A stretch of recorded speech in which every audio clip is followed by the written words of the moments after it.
போய் நடக்கணும். அங்க ஒரு இடமான ஒரு அரண்மனை தெரியும்.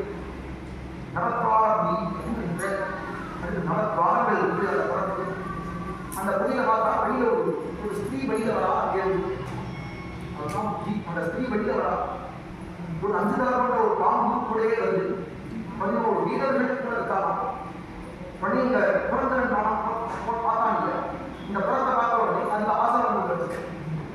உடனே அங்கேயே இருந்துட்டான். இவனை மறந்து போய் அங்கீகாரம்னு இவனுடைய சட்டாரம் இவனை மறந்து போய் அங்கேயே இருந்து கொண்டிருந்தான். அந்த புறத்திலேயே இருந்து கொண்டிருந்தான். 9 வாசலுக்கு அந்த ஸ்திரீயோட சேர்ந்து அந்த ஸ்திரீனோட சேர்த்து அங்கேயே இருந்து கொண்டிருக்கான். அவனோட நிறைய குழந்தைகள் பிறந்தது. அங்கேயே இருந்து கொண்டிருக்கான் அப்படின்னு ஒரு கதையை சொன்னான். கடைசியில இப்படி இருந்துட்டே இருக்க முடியுமா? எவ்வளவு நாளைக்கு அங்கேயே நம்மளோட சேர்த்து நிறைய குழந்தைகள் வச்சுருக்கான். கடைசியில் அங்கே சண்டவேகன் அப்படிங்கிற புத்தகத்தை கிளம்பி பயம் பிரஜ்வாரம் அப்படிங்கிறவங்க அழைச்சி அங்கேயே அவன் துரத்திட்டான். வெளியில ஜனை அப்படிங்கிறவருக்கு இவனை துரத்தி வெளியே அடிச்சுட்டான். கடைசியில் போயிட்டான். அடுத்ததுமா ஒரு பாண்டி தேசத்துக்கு அரசன் மலையத்வஜன் அப்படிங்கிறவாடி பத்திரியா ஒரு பிறந்தான். அங்கே ஒரு ஸ்திரீ நினைச்சிட்டே இருக்கிற ஸ்திரீயா வைரத் பீ என்று பெயர் அவருக்கு. அந்த மலையத்வஜனுக்கே கைத்தறியம் பண்ணி கொண்டு கடைசியில அந்த மலையத்வஜன் அந்திமத்தை காட்டுக்கு போய் கொண்டு பகவான் ஆசிரியிருந்தார். உயிர் போற சமயத்தில் மலையத்வஜன் போயிட்டார் அப்படின்னு உடம்பட்ட ஏற்படான். அங்கேருந்து ஒரு பிராமணன் அங்கேருந்து வந்தா எனக்கு தெரியுதா அப்படின்னு கேட்கிறான்.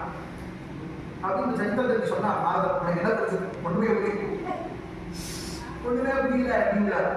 உடனே நம்ம சொன்னா நவத்வாரம் அப்படின்னு சொன்னாங்க. நான் சரி இந்த புறந்தரன்னு சொன்னாங்க. அவன் ஜீவன் விஞ்ஞானம்னு சொன்னாங்க. அவர் தான் சொல்லலாம்.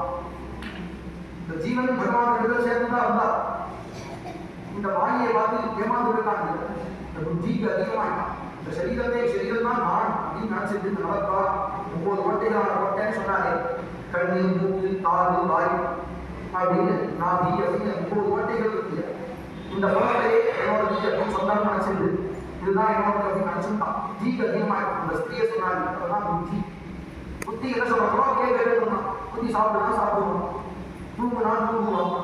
விளையாடுவோம். என்ன சொல்றாங்க? எல்லாத்தையும் கேட்போம். அங்கே போனா அங்கே போனா இங்கே போனா இங்கே வருவோம்.